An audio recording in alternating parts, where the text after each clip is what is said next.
my dear learners, for this course on finite element analysis. From today's lecture, we are beginning a new module. That is, in module 3, we will be discussing on analysis of beams and torsion of shafts. First, let us discuss analysis of beams. Coming for beams, beams are very long structures whose length is very long compared to its cross-sectional area. Beams are generally subjected for transverse loading, hence they experience shear force and bending moments. Unlike bars, bars are subjected for only axial loading, hence they experience only axial tensile and compressive stresses, whereas beams are subjected for transverse loading, hence they experience shear force and bending moment.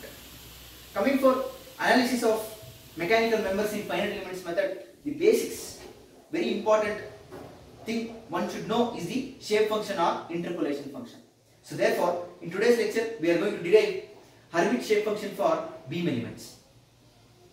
In order to derive Hermite shape function, first we should assume the variation of shape function using an expression that should satisfy convergence as well as the compatibility criteria. And to satisfy both convergence and compatibility criteria, we always choose polynomial equation as the interpolation function or shape function. Now, if I consider the beam, an element of a beam like this, at each node, if I place two nodes on it, at each node I should calculate deflection and slope. So I should calculate deflection V1 and slope theta 1. If I take this as node number 1, if I take this as node number 2, I should calculate theta 2 and deflection V2. Let us consider the length of the beam as LE.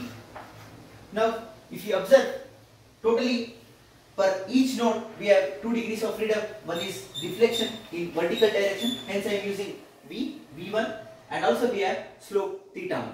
So totally if you observe, we have 4 quantities, that is V1 theta 1 at node number 1 and V2 theta 2 at node number 2. Hence the polynomial equation should contain 4 constants.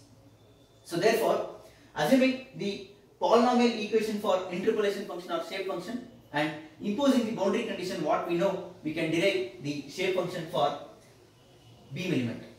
Apart from this, in today's lecture, we are going to derive Hermite shape function in Cartesian coordinate, that is in x and y coordinate system. So therefore, let us consider the variation of x from node number 1. At this point, x will be equal to 0. At this point, x will be equal to length of the element. So now, assuming the interpolation function as an polynomial equation, assuming the polynomial equation of the form displacement V or deflection V can be written as alpha naught plus alpha 1 x plus alpha 2 x square plus alpha 3 x cube. I have chosen 4 constants, alpha naught, alpha 1, alpha 2 and alpha 3. This is because of the reason we have totally 4 quantities of interest, V1 theta 1 and V2 theta 2. So the number of constants are equal to number of quantities of interest totally for an element. There are 4 quantities of interest, V1 theta 1, V2 theta 2, hence we have chosen 4 constants, alpha naught, alpha 1, alpha 2 and alpha 3. We have already learned that the global displacement or global deflection is equal to shape function into nodal variables. So therefore, we also know that deflection V, global deflection V is equal to shape function times the nodal variables cube. Now the nodal variables are V1 theta 1, V2 theta 2. So therefore, in matrix form, I can express equation 1 as, let us take this as equation number 1. So in matrix form, I can write equation 1 as equation 1 can be written as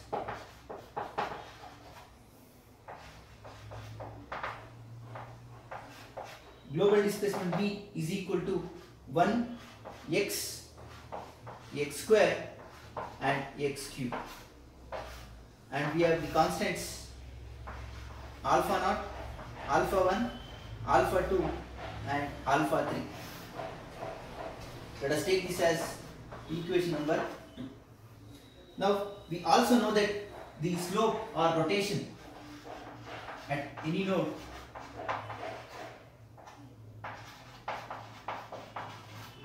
theta can be written as dv by dx. Hence, from equation 1, I can write theta as alpha 1 plus 2 alpha 2 x plus 3 alpha 3 x square. Take this as equation number 3.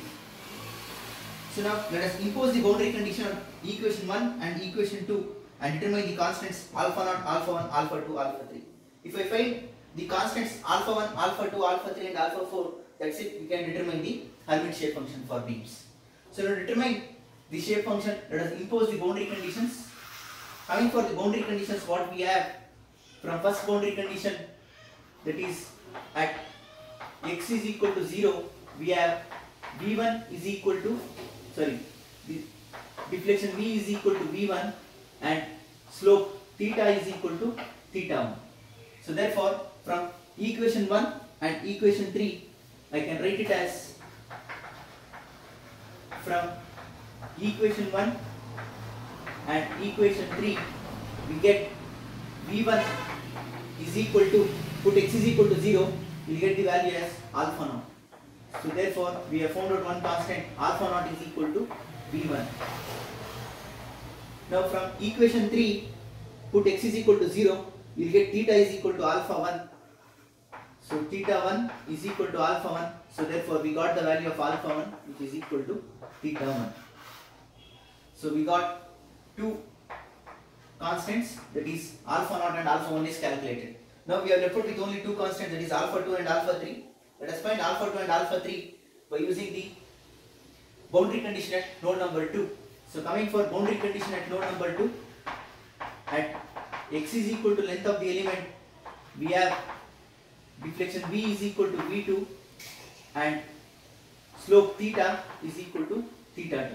So therefore, again from equation 1 and equation 3, we will get v2 is equal to, if I solve, I will get alpha 0 plus alpha 1, the value of x is length of the element, plus alpha 2, length of the element square, plus alpha 3, length of the element cube. Now from equation 3, we will get theta 2 will be alpha 1 plus 2 alpha 2 into length of the element plus 3 alpha 3 into length of the element square. Let us take this as equation number 4 and this as equation number 5. Now for equation 4 and equation 5, let us substitute the known values, take known values to right hand side and unknown values to left hand side. Thereby we will formulate two equations with two unknowns. Solving those two equations with two unknowns, alpha 2 and alpha 3, I can find all the constants, alpha 0, alpha 1, alpha 2, alpha 3. So therefore, substituting the known values and taking known values to right hand side and keeping unknown values to left hand side, I can solve this. So alpha 2 and alpha 3 are unknown for me. So therefore, I want to find alpha 2, length of the element square, plus alpha 3, length of the element cube, is equal to v2 minus alpha 0 is v1 minus alpha 1 is theta 1. So therefore it is theta 1 times length of the element. So similarly from this equation, if I rearranging the knowns and unknowns, I will get the unknowns are alpha 2 and alpha 3. So therefore it is 2 times alpha 2 into length of the element plus 3 times alpha 2 into alpha 3 into length of the element square is equal to theta 2 minus alpha 1. Value of alpha 1 is theta 1. This is by rearranging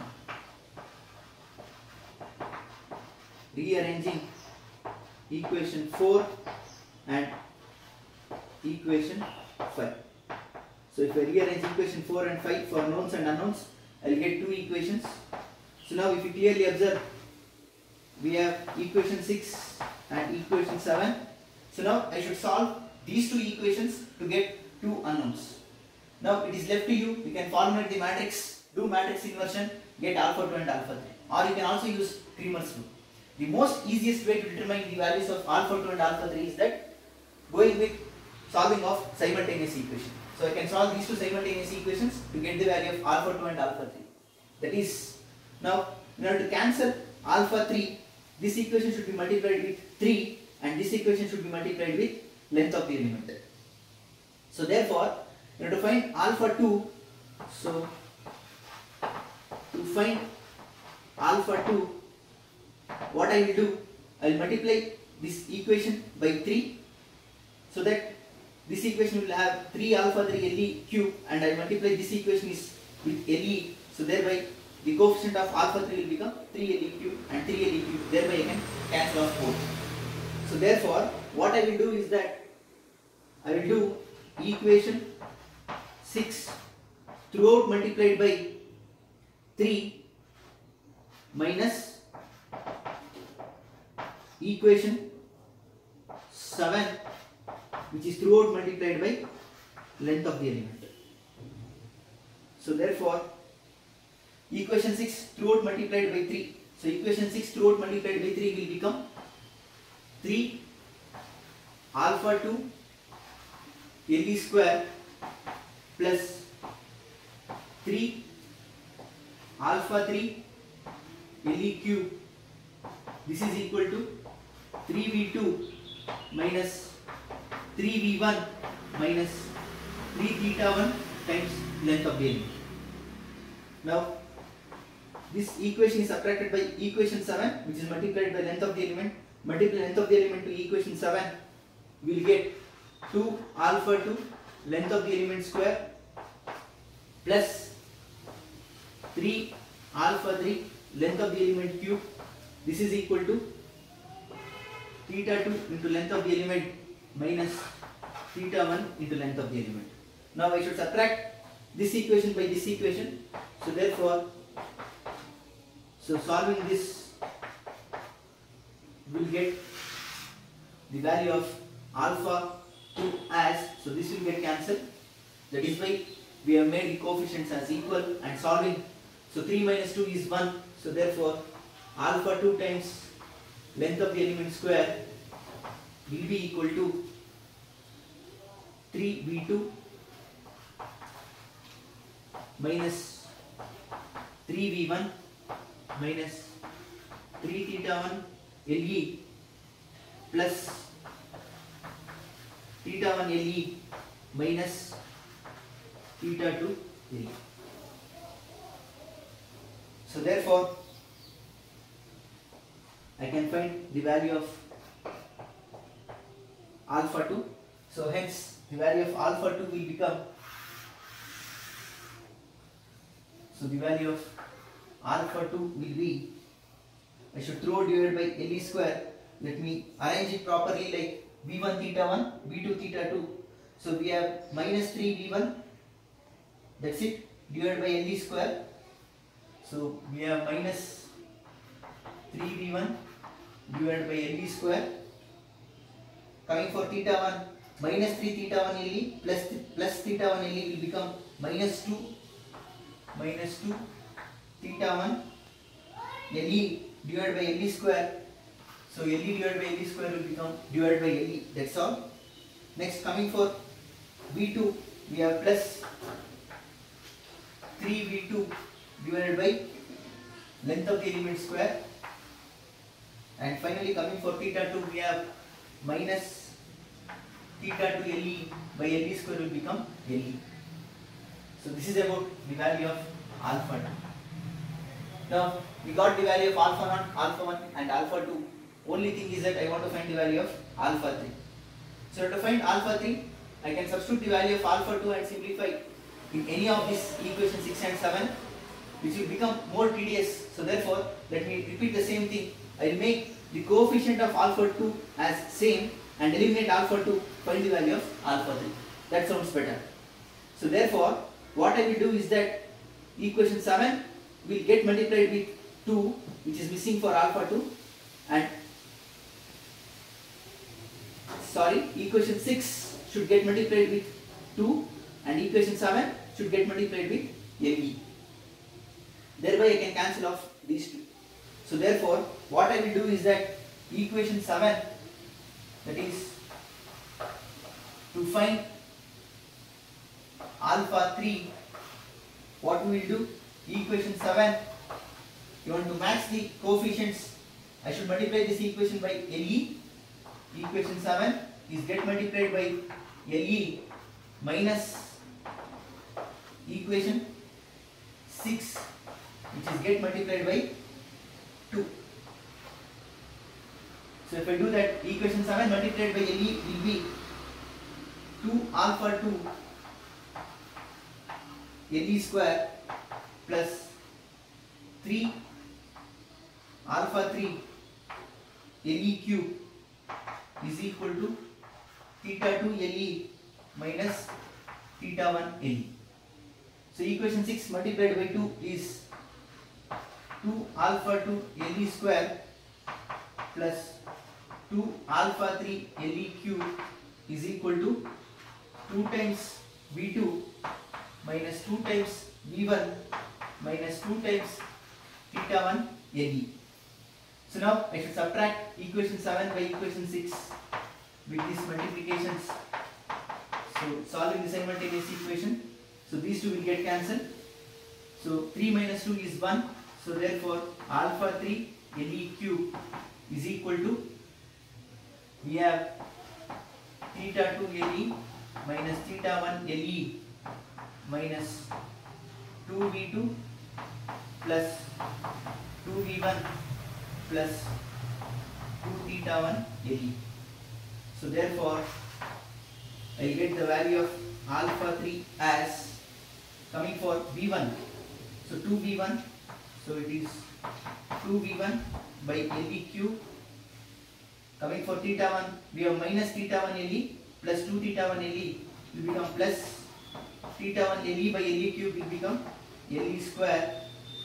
Coming for V2, it is minus 2V2 by LE cube, and finally plus theta 2 by LE square. So this is the value of alpha 3. So we have calculated the values of alpha 0, alpha 1, alpha 2 and alpha 3. So that's it. If I substitute and simplify, I will get the shape function. So substituting to equation 2 in the matrix form and rearranging. So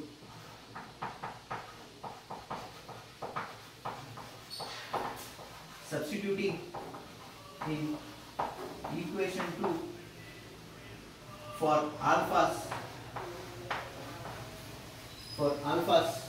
we will get V is equal to 1 x square and x cube multiplied by alphas. So we know the values of alphas. So therefore, if I substitute in matrix and simplify, I will get. So let me take the nodal displacements, that is V1, theta 1, V2, theta 2 outside. So now for alpha naught, value of alpha naught is V1. So therefore V1 is 1. We don't have theta 1, we don't have V2, we don't have theta 2. Next, coming for alpha 1. Alpha 1 is equal to theta 1. So therefore V1 put 0. Theta 1 you put 1. We don't have V2, we don't have theta 2. Next, coming for alpha 2. So coming for coefficient of V1, it is minus 3 by LE square. Minus 3 by LE square. Coming for coefficient of theta 1, minus 2 by LE. Coming for coefficient of V2, it is plus 3 by LE square. Plus 3 by LE square. Coming for coefficient of theta 2, minus 1 by LE. Minus 1 by LE. Next, moving for alpha 3, moving for alpha 3, the coefficient of V1 is 2 by Le cube. 2 by Le cube. Coefficient of theta 1 is 1 by Le square. Coefficient of V2 is minus 2 by Le cube. Next, coefficient of theta 2 is 1 by Le square.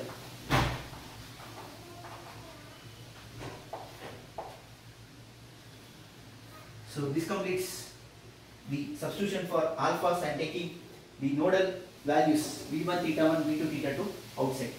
So now if I multiply these two, I will get the shape function. That's all. So product of these two is shape function. So this is of the form V is equal to N into Q, where Q is V1 theta 1, V2 theta 2. Now to find the value of shape function, I should do matrix multiplication. If I do matrix multiplication, I will get the shape functions as, so shape function N matrix will have, this is 1 cross 4 and this is 4 cross 4. So matrix multiplication will gives us 1 cross 4. There are 4 shape function, that is N1, N2, N3 and N4. So do matrix multiplication, write one by one. Shape function N1 will become, doing matrix multiplication, it is 1, x into 0 is 0, minus 3x square divided by Le square plus 2x cube divided by Le cube. Coming for shape function N2, N2 will be doing matrix multiplication, 0 into 1 is 0, it is x minus 2x square by Le and plus x cube by Le square plus x cube by Le square. Next, coming for shape function N3, shape function N3 will be 3x square by Le square, 3x square by Le square plus, it is minus 2. So we have minus 2x cube by Le cube. And finally, shape function N4 will become minus x square by Le plus x cube by Le square. So this is the values of Hermite shape functions N1, N2, N3 and N4 in Cartesian coordinate system. So now if I plot the variation of shape function, we will get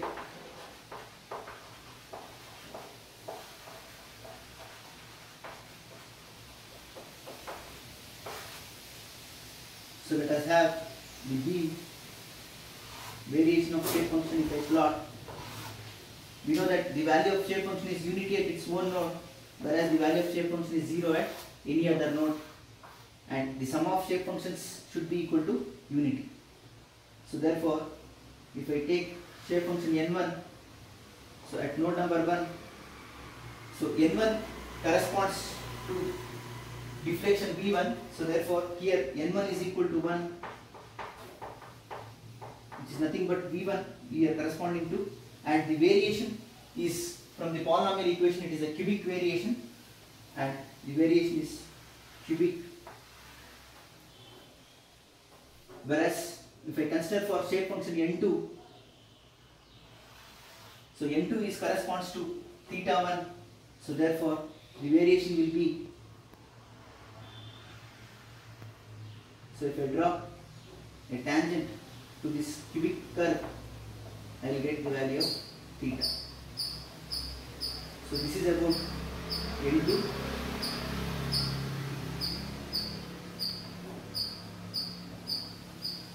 And coming for shape function N3, N3 corresponds to V2, that is deflection at node number 2.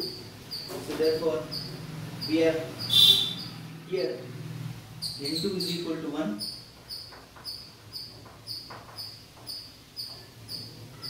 and the variation is cubic. the variation is cubic. And finally, n4 corresponds to theta 2. So therefore, if I plot the variation, so plot a cubic variation. If I draw tangent here, I will get the value of theta 2. So here I have the value of theta 1. So this is the variation of shape function over the length. The variation is cubic in nature. So n1 corresponds to v1, n2 corresponds to theta 1, n3 corresponds to n3, shape function n3 corresponds to v2, and shape function n4 corresponds to theta 2. And this is the variation of shape function over the length of the beam, wherein which we have the values of v and thetas. Here, this is the simplified way of deriving Hermite shape function for beams in Cartesian coordinate and plotting the variation of shape function. So this completes expression for Hermite shape function in Cartesian coordinate. In our next lecture, I will derive Hermite shape function for beams in natural coordinate system. That's all from this lecture. Thank you all.